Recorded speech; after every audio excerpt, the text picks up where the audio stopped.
Hello, hello. Du coup, voilà, DJ Zenom, Alan, JC, danseur, DJ, producteur. On fait de la musique, mais pas que. On sait aussi bouger les membres. Voilà.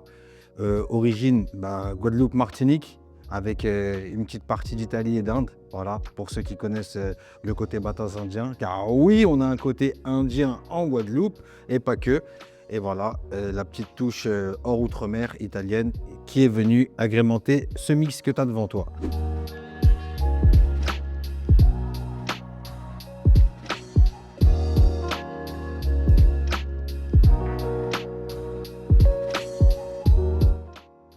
Alors, la danse, c'est venu du jour au lendemain. En fait, comment te dire que je regardais la télévision comme ça, je me suis laissé hyper par un film, à la base, hein. Voilà, on est tous passés par ce fameux film. Voilà, je vais pas citer Street Dancer, vous le connaissez déjà. Du coup, voilà, ça m'a un petit peu branché et ça m'a fait un peu voir l'underground différemment. J'ai vu des gens danser du jour au lendemain en me disant, tout simplement, si eux peuvent le faire, pourquoi pas toi? Je me suis lancé et du jour au lendemain, en gros, on m'a amené sur une structure où j'ai rencontré des gens qui dansaient, notamment Djilo, qui par son biais, en gros, m'a montré un petit peu tout l'univers de la danse et m'a montré les personnes référentes à la ville qui, elles, dansaient et avec qui j'ai pu apprendre par la suite pour me développer en tant que danseur. Au niveau des DJ, ben, j'ai été choqué par une personne que j'ai vu mixer et qui m'a tout de suite donné envie, c'est Yuxon. Je suis allé à un événement qui s'appelle le Cercle Underground. Là-bas, c'était la confrontation des plus gros groupes du moment. Clairement, à chaque fois que ce mec-là il mettait un son pour moi à l'époque, il faisait mouche. Et ça m'a donné envie justement de mettre de la musique pour justement faire comme lui, voire pire, en mieux, à ma sauce.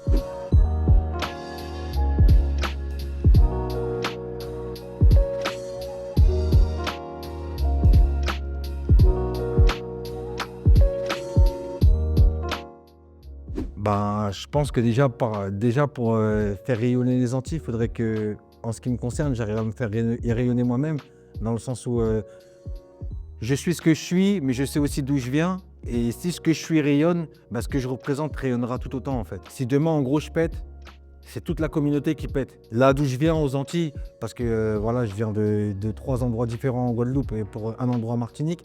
Mais si demain en Martinique je pète, c'est tout Shellcher qui pète. Si demain je pète en Guadeloupe, c'est tout le petit bourg, c'est tout Saint-François, c'est tout Pointe-à-Pitre qui pète. Et encore, parce que là je suis que sur 3 villes, mais en fait ça, c'est pour toute l'île en fait, et pour les deux. Moi je vois le truc comme ça.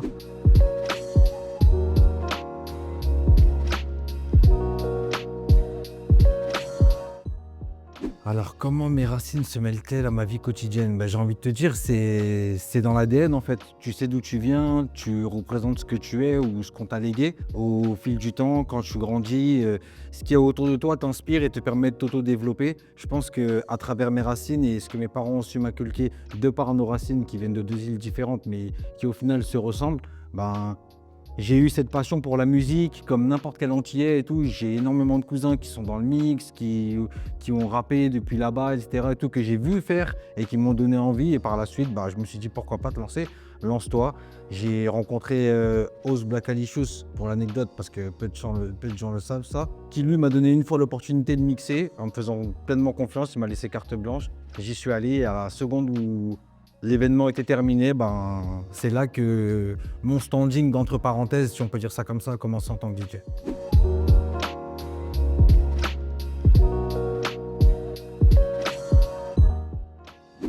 Déjà, je dirais, le premier moment, ça a été ma rencontre avec Plémo. Ma rencontre avec Plémo, parce que c'est vrai que avant ça, se faire tout seul, c'est bien, mais quand tu as quelqu'un qui vient et qui au quotidien, en gros, t'apprend et te donne les bonnes démarches à suivre, c'est vrai qu'avec quand tu as un accompagnement derrière, c'est beaucoup plus simple pour toi, en gros, d'aller tout droit plutôt que de te laisser hyper par ce qu'il y a aux alentours quand justement tu n'es pas drivé par quelqu'un qui connaît son sujet.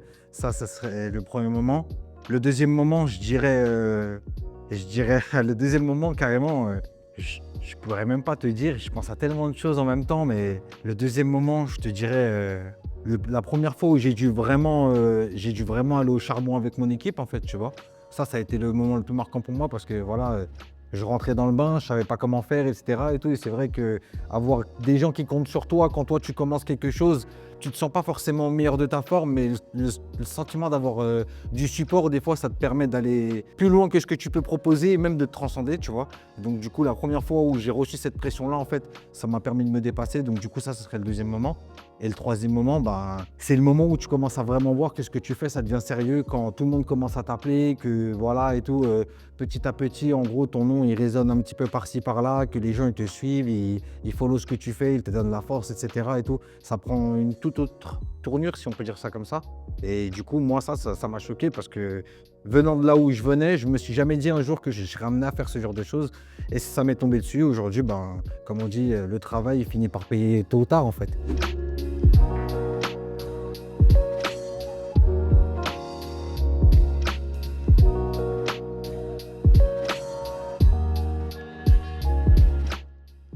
Alors, si on parle de gros événements, je vais plus parler en tant que DJ qu'en tant que danseur. Parce que, en tant que danseur, je suis pas allé, au bout de là où j'aurais pu aller. C'est pourquoi je suis là maintenant, vous allez voir.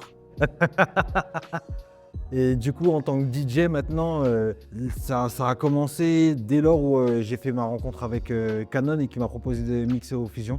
Le Fusion pour moi, c'était quelque chose que je revoyais en grand. Je le regardais comme un enfant et du jour au lendemain, se retrouver dans le staff, à faire aujourd'hui partie des DJ référents, je me dis quand même: «Ah ouais, il y a un parcours qui a été fait en fait». J'ai commencé avec rien du tout. Même la première fois où j'ai mixé, c'était pour rien du tout. Et aujourd'hui, ben, je me retrouve parmi l'un des plus gros événements français et là, il y a pas de meilleure récompense en fait, pour moi.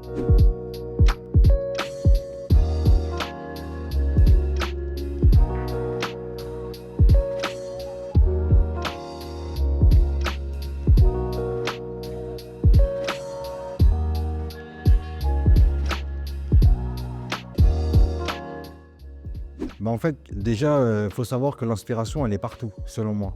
Tu peux marcher dehors et être inspiré par, le bruit d'une feuille qui va toucher le sol. C'est aussi bête que ça, mais l'inspiration, elle est partout et je me dis qu'il y a beaucoup de danseurs qui se limitent à ce qu'ils savent faire ou à ce qu'on leur a inculqué, sans pour autant regarder autour et vraiment prendre, la complexité de la chose dans son intégralité. Tu vois, tu un danseur, t'aimes le rap, tu auras des facilités à danser sur un son, sur une instru tout court, sur laquelle on va mettre un rappeur. Mais tu auras rarement l'idée, par exemple, d'aller prendre un son lambda sur lequel tu vas mettre un artiste qui chante du zouk. C'est bête, hein, mais c'est justement parce que ça se fait pas que ça peut créer quelque chose de fort. Et là-dessus, moi, je suis un petit peu péchu parce que je me dis que c'est en créant ces expériences-là et cette nouveauté, si on peut dire ça comme ça, que les gens pourront comprendre que la musique, en fait, ça s'arrête pas à une note de musique, ça s'arrête pas à un artiste, à une note vocale, c'est bien plus vaste que ça, en fait. Et qu'en mélangeant tout, en fait, on peut créer des nouveaux styles, on peut créer de fortes identités et on peut tout simplement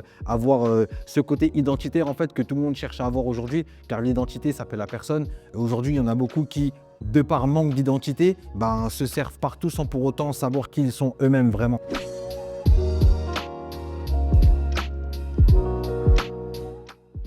Alors, les Antilles. Les Antilles et l'art. Comme l'a dit mon prédécesseur juste avant moi, je pense que les Antilles, ça a toujours été une terre sur laquelle le talent, en fait, je vais pas dire qu'il est déjà posé, mais en fait, quand tu grandis avec rien, en fait, tu as envie de tailler quelque chose. Et ce que chacune des personnes des Antilles veut tailler, c'est son talent personnel. Parce qu'on a tous grandi, pour certains, dans la misère. Nos parents ont vu la misère. Nous, on a grandi selon des conditions. Nos parents ont essayé de nous faire comprendre ce qu'avait été la misère, même si nous, on a été dans ce confort qu'ils ont pu nous donner. Mais au final, on démarre de rien et c'est en démarrant avec ce rien-là, en fait, qu'on peut justement tailler notre propre talent. Franchement, déjà juste rencontrer une communauté de danseurs là-bas pour moi, ça serait nouveau parce que j'ai entrevu, mais entre les réseaux et la réalité, c'est deux choses différentes. Du coup, le vivre, partager avec eux, voir un petit peu comment la communauté pardon, se porte là-bas et tout, c'est aussi un genre de petit rêve aussi. Parce qu'à travers tout ça, en fait, on fait la même chose, mais il y a des mètres, il y a des kilomètres qui nous séparent et on ne peut pas forcément partager les uns avec les autres, comme on pourrait le faire ici à Paris. À Paris, tu viens des Antilles, tu habites dans le 9-3, c'est bien. On va à un événement, moi je viens du 95, on va se croiser tous les deux. Ah, t'es des Antilles? Ouais, moi aussi. T'es du 9-3? Ouais, moi du 9-5. Ah, trop bien, connexion, etc. et tout. Quoi qu'il, en fait, on vient de deux villes îles différentes, mais les Antilles sont connectées quand même au centre en fait. Ah, mon meilleur souvenir là-bas. Pour les deux ou un seul Moi, quand en Guadeloupe et en Martinique. Ok, bah écoute, première fois que je suis allé en Martinique, je suis allé me baigner au diamant. On m'avait dit, va pas trop loin. Et les vagues, elles m'ont trop bousculé. Donc, du coup, c'était un peu une expérience choquante, tu vois, mais ça va et tout. J'en suis ressorti plus avec le rire que les larmes, tu vois. Donc, du coup, ça serait le grand 1. Et en Martinique et en Guadeloupe, pardon, je crois que c'est la première fois où ma maman m'a emmené manger un snowball, tu vois. Parce que moi, je disais snowball et elle me disait tout le temps, non, c'est snowball, tu vois. On dit snowball, pas snowball, tu vois.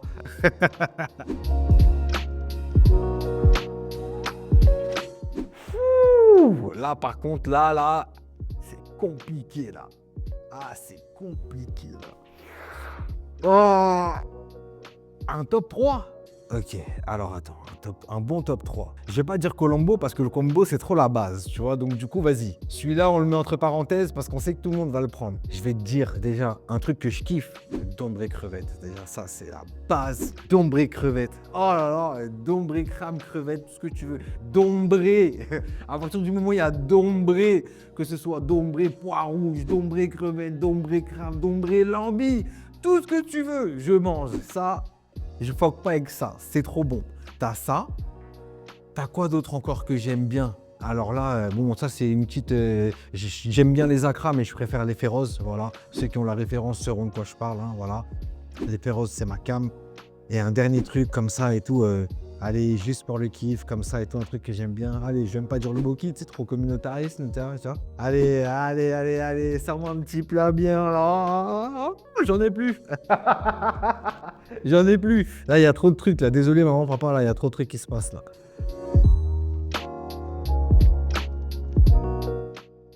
Oh là là, il y en a trop. Il y en a trop. Bon, moi, je suis un mec des bulles, je suis un mec du gaz. Bon, plus maintenant, j'ai plus le droit, mais c'est pas grave. Sunkist, c'est de la frappe. Fanta Exotique, c'est de la frappe. Kilibibi, c'est de la frappe. Royal Soda, c'est de la frappe. Amigo, c'est de la frappe. Carré Antillaise, si tu connais pas, va chez G20, tu vas acheter, c'est de la frappe. Le cola champagne, c'est de la frappe. Et je crois que je m'arrête là. J'ai pas dit l'ordinaire, mais j'aime pas ça. N'y jugez pas pour autant. Voilà. Après, on va dire on aime trop les insultes aussi, tu vois, c'est ça le truc. Tu vois.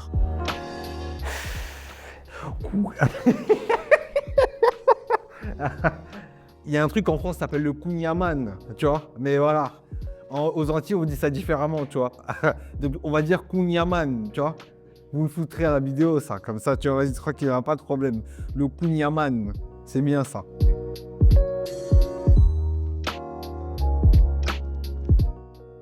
Bah, en gros, j'ai envie de dire, notre communauté, elle est grande. On est beaucoup, et ça à travers le monde. On s'inspire les uns les autres, mais c'est en marchant ensemble qu'on va plus loin. Donc du coup, perdez pas espoir et vraiment, je pense que comme certains disent, chacun son temps. Donc si c'est pas maintenant, ça arrivera après. Il faut juste y croire. Plus tu y crois, plus tu as des chances que ça se réalise. Les Antilles en grand, la Timalerie, big up. C'était Zenom. LCG représente DJ Zenom et JC. La sortie, c'est par là. Moi, j'y vais. Voilà.